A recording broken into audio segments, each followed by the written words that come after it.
Now, player of the game, Draylen Triplett, scored 23 points as the Storm beat the Rivers 109-105 on day 2 of the Elite 1 Caribbean Basketball Summer League at the National Arena in Kingston last night. Joel Bailey was actually the team's top scorer, putting in 26 points, while Isaiah Aris added 22. Rashid Maynard was the player of the game in Game 1 on Sunday, as he scored 16 points to go along with 15 from Nikolai Brown and 14 points and 4 rebounds from Anton Ivy as Horizon beat Waves 76-61.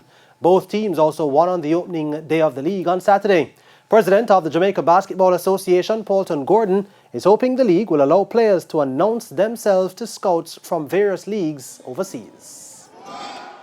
There are numerous opportunities for jobs, not necessarily only the USA, Australia, parts of Asia, parts of Europe.